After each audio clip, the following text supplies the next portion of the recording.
여러분 안녕하세요. 예언서 지금 공부하는 시간 두 번째 시간이에요. 지난 시간에 우리 열왕기 상하와 함께 읽는 오바다 예언서를 한 장짜리를 우리가 지난 시간에 공부했죠. 그래서 오늘은 두 번째 시간 요엘서를 오늘 공부해 볼까 생각합니다. 자, 우리 지난 시간에 공부했을 때 여러분 하나님께서 예언자를 어떤 분을 쓰셨는가, 또 예언자는 그 시대에 왜 하나님께서 필요로 했는가, 또 예언자가 하는 역할은 무엇인가에 대해서 우리가 공부를 자세히 지난주에 했잖아요. 다시 한번 복습하는 의미로 우리 예언자 누구인가 한번 보도록 할게요. 예언자들은 하나님께서 쓰셨던 구약 시대에 쓰셨던 예언자들은 다 평론가였고 철학자였고 또 시대를 내다볼 수 있고 과거의 시대를 다 볼 수 있는 역사 신학자들, 그 다음에 그들은 국제 정세를 다 이미 알고 있는 외교학자들, 그 다음 기도의 사람, 무릎으로 사는 사람들이죠. 그 다음에 예언가들, 그 다음에 그들은 설교하는 사람들, 그 다음에 문필가가 너무 중요했다 그랬죠. 설교를 하면서도 자기가 하나님께 받은 그 예언을 말씀을 전하면서도 그거를 문서로 집필해서 남겨놓은 사람들이니까 전부 다 문필가였다는 게 맞았어요. 그리고 그런 애국자들, 그러한 예언자들은 애국자였다는 거, 나라를 사랑하는, 특히 하나님이 세우신 나라, 하나님의 나라를 볼 줄 아는 그런 예언자들이었다. 그리고 아주 중요한 것, 앞으로 도래될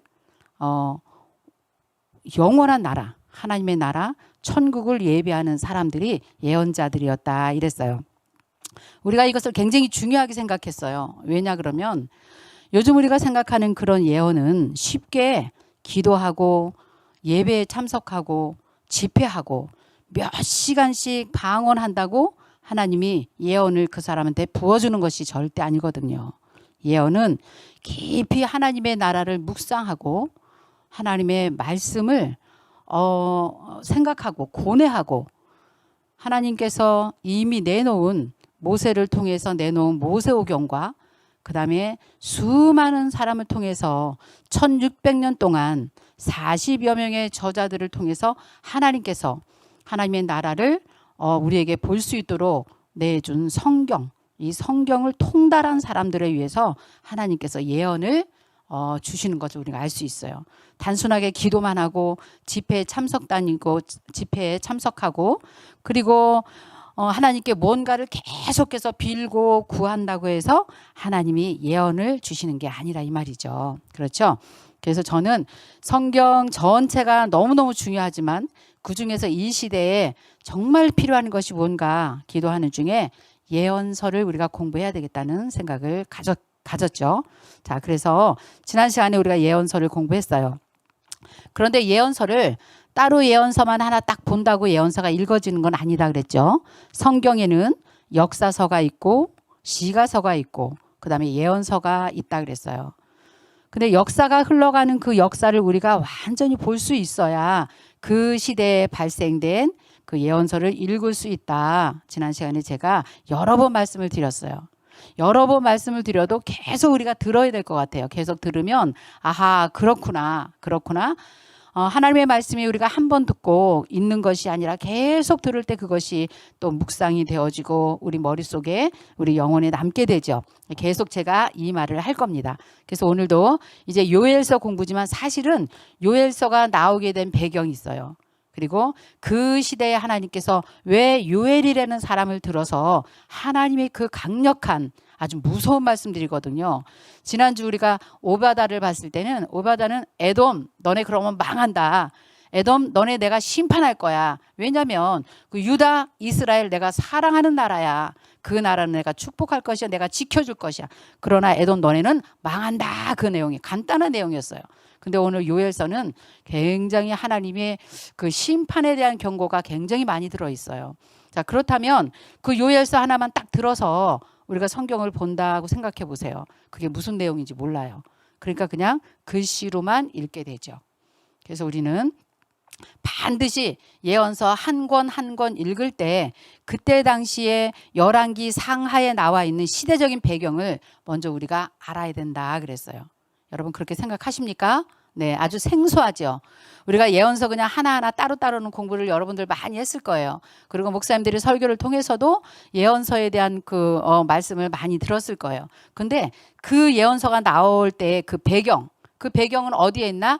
열왕기 상하에 있는 거예요.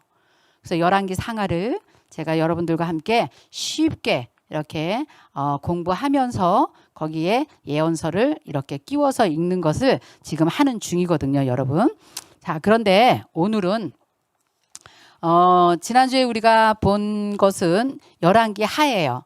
열왕기 하 8장 20절에서 24절을 읽으면서 그때 당시에 에돔이 여호람 왕 때 에돔이 유다를 이렇게 배반하게 되죠. 그래서 그때 오바다를 우리가 읽었어요. 그런데 오늘은 그렇지 않습니다. 오늘은 또 아주 그 역사의 배경이 또 길어요.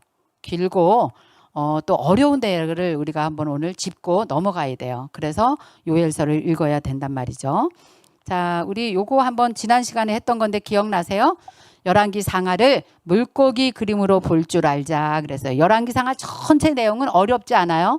솔로몬 이야기예요. 그리고 남북이 갈라지는 이야기.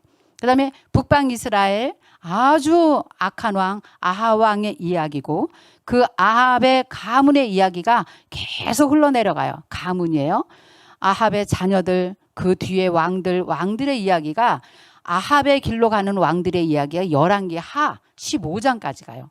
그리고 나서 예후라는 왕조가 나타나서 아합의 왕조를 완전히 멸절하고 그렇긴 했지만 사실은 북방 이스라엘이 또 완전히 망하죠. 그래서 열왕기 하 17장에 보면 완전히 북방 이스라엘이 망하는 이야기가 나와요. 자, 그렇게 해서 솔로몬부터 시작해서 남북이 갈라지고 북방 이스라엘 이야기가 이제 흘러가지만 또 한편으로는 르호보암을 통해서 남유다가 쭉 흘러가는 걸 볼 수 있어요. 그런데 첫 번째 예언서가 나온 게 어디냐? 오바다가 나왔다 그랬어요. 그리고 여호람 시대를 지나서 조금 시간이 흐르죠. 조금 지나고 요엘 선지자가 나타나서 하나님의 말씀을 또 선포하는 심판의 메시지를 또 선포하는 그런 내용이 또 나오게 됩니다. 그래서 이 물고기 그림을 여러분 보시면서 아하, 열왕기 상하는 이렇게 흘러가는구나. 남북이 갈라지는 이야기인데 왕들이 39명의 왕들이 계속 뭔가 그 왕들이 했던 그 일들을 기록해서 어쨌든 열왕기 상하는 끝나는구나. 그래서 왕들의 이야기구나 이렇게 하는데 그것을 간단하게 물고기 그림으로 이렇게 그리니까 우리가 이해하기가 쉬웠다 그랬어요. 그리고 이 그림도 생각이 나시나요? 예언서 기록으로 남기는 예언서가 처음 나온 게 오바다. 그 다음에 조금 시간이 흐른 후에 요엘 선지자가 나왔다. 근데 그때의 남유다의 왕은 여호람이었다. 자, 그럼 이제 우리가 다음 시간에 공부할 건데요. 위에 북방 이스라엘의 왕의 이름은 누구냐면 여로보암 2세라 그래요. 여로보암 2세. 그런데 여로보암 2세 때 북방 이스라엘에서도 예언서가 발생이 되네요. 그 예언서가 호세아, 아모스, 요나 세 권의 예언서가 발생이 되는 것을 이제 우리가 공부할 것입니다. 자, 그러면 오늘은 여러분 책을 다 가지셨어요? 저는 지금 성경을 갖고 있습니다. 성경이요. 여러분 각자 가지고 있는 성경책 열왕기 하를 한번 볼까요? 열왕기 하 8장을 한번 펴볼게요. 우리가 지난 시간에 오바다는 열왕기 하 8장 20절에서 24절까지를 봤잖아요. 자, 그런데 그렇다면 이제 오늘은 어디를 봐야 될까요? 열왕기 하 8장 25절에서 10장까지를 볼 거예요. 그렇게 본 후에 우리가 요엘서를 보게 되는 겁니다. 자, 보니까 여전히 아합 가문의 멸망 이야기가 계속 써 있구나 이렇게 나오네요. 그 다음에 남유다의 아하시아 왕과 북이스라엘의 요람 왕은 여전히 아합의 길로 가다가 시리아 군대, 아람이죠. 군대와 예후에 의해서 멸망당한다. 그런 내용이 이제 8장 25절부터가 나오게 되는 것입니다. 이스라엘의 왕 아합의 아들 요람 제12년에 유다에도 여호람 왕의 아들 아하시아가 왕이 되었다 그랬어요. 항상 성경은 북이스라엘 왕이 누구이고 남유다의 왕이 누구다 이렇게 소개를 굉장히 친절하게 해주세요. 아하시아가 왕이 될 때 나이가 22세라 예루살렘에서 1년을 통치했다 그랬어요. 1년밖에 통치 안 한 왕이 여호람의 아들 아하시아구나 이렇게 생각하시면 되겠죠. 예루살렘에서 1년을 통치하니라 그의 어머니 이름은 아달랴라 그랬어요. 우리 지난 시간에 여러분 생각나죠? 아주 악한 부부가 있었다. 여호람과 아달랴. 남유다의 왕이에요. 그런데 이 아달랴라는 이름이 여기 나오네요. 이 아달랴는 아합 왕의 딸이에요. 자, 이세벨의 딸이에요. 대단하죠. 북이스라엘의 왕의 딸이 남유다 여호람에게 시집을 온 거예요. 그래서 사돈지간이 된 거죠. 자, 근데 그 아들의 이름이 누구냐? 아하시아라고 여기 좀 소개해주고 있네요. 그의 어머니는 아달랴라 이스라엘 왕 오므리의 손녀이더라 그랬어요. 아합의 아버지가 오므리예요. 그래서 오므리 왕조에서 지금 계속해서 이렇게 북이스라엘을 치리했던 시절이죠. 아하시아가 아합의 길로 행하여 아합의 집과 같이 여호와 보시기에 악을 행하였다. 그는 아합의 집에 사위가 되었음이라 이렇게 나와요. 아하시아가 아합의 길로 그러면 우리는 성경을 볼 때요. 이렇게 딱 정의를 내리면 돼요. 여로보암의 길로 갔더라. 아합의 길로 갔더라. 이렇게 말하면 이 사람들은 하나님 보시기에 악하게 정치를 했구나. 하나님을 섬기지 아니하고 우상을 섬겼던 왕이구나. 이렇게 딱 생각하시면 돼요. 그런데 간혹가다 그것도 남유다에서 손에 정말 꼽을 정도로 몇 명밖에 안 되죠. 다윗의 길로 갔더라. 다윗의 길로 갔더라. 이런 왕들이 나와요. 그런 왕들만이 하나님의 길로 갔던 그런 왕인 것을 알 수 있어요.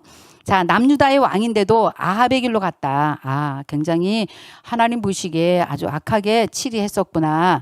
28절 그가 아합의 아들 요람과 함께 길르앗 라못으로 가서 아람 왕 하사엘과 더불어 싸우더니 아람 사람들이 요람에게 부상을 입힌지라 그랬어요. 자, 여기 28절로 너무 중요한 게 아합의 아들 요람과 함께 남유다의 왕 아하시아가 북방 이스라엘 왕 요람과 같이 연합해서 아람군을 쳐 부수겠다고 이제 우리 같이 연합해서 잘 우리가 하나가 되자 이렇게 하면서 전쟁에 나가는 이야기가 지금 여기 써 있는 것입니다. 어쨌든 이런 역사를 가지고 우리가 열왕기 상하를 쭉 보는 거예요. 어쩔 때 우리 이런 생각 해보지 않아요? 우리가 왜 이스라엘의 왕들의 역사를 골치 아프게 공부해야 되는가? 이런 생각 많이 해보지 않아요? 저 역시도 그랬거든요. 우리나라 역사도 다 공부하지 못하는데 이스라엘 역사, 이 39명 왕들의 이름을 다 외워야 되고 누가 하나님의 사람이었고 누가 아합의 길로 갔는가 이런 걸 다 우리가 왜 알아야 되는가 이런 고민을 가끔 우리가 합니다. 근데 이것이 너무 중요해요. 왜냐? 우리는 하나님 나라의 백성들이기 때문에 국사로 세계사로 본다면 이스라엘의 역사지만 사실은요 이게 하나님 나라의 역사거든요. 야곱을 통해서 하나님께서 이스라엘이라는 나라를 만드셨잖아요. 그리고 그 이스라엘이라는 민족을 통해서 세계 열방 가운데 하나님께서 일하신 그 기록들이 바로 성경인 거죠. 그러니까 우리가 이스라엘의 역사를 분명히 알아야지만 하나님의 나라를 볼 수 있고 어떻게 하나님을 섬겨야 하나님의 백성으로 살아가는지 어떻게 나라를 다스려야지 하나님 보시기에 정말 아름답게 이 나라를 민족을 살릴 수 있는가 이런 것들이 전부 다 성경에 나와 있는 예화예요. 예화를 딴 데서 들을 필요가 없어요. 이런 게 전부 다 예화입니다. 우리가 하나님을 섬기지 않고 하나님 자리에 태양신으로 앉아있는 그 사람들과 함께 악수하고 서로 포옹하고 우리가 함께 가자.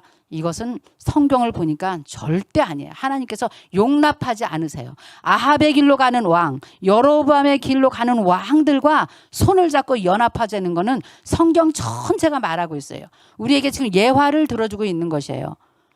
결국 예후의 손에 의해서 이 왕들이 전부 다 처단되고 죽게 됩니다.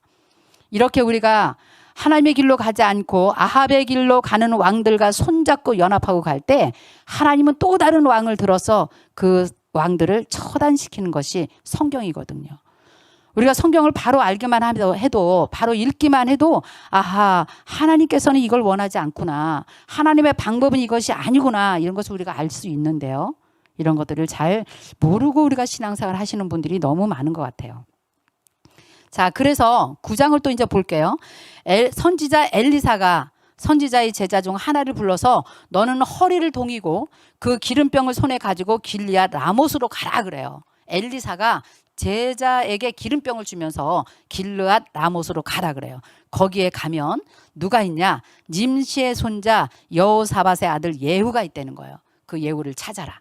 그리고 그를 골방으로 데리고 들어가서 기름병을 가지고 가서 그의 머리에 기름을 발라라, 부어라 그렇게 말씀하세요. 기름을 붓다.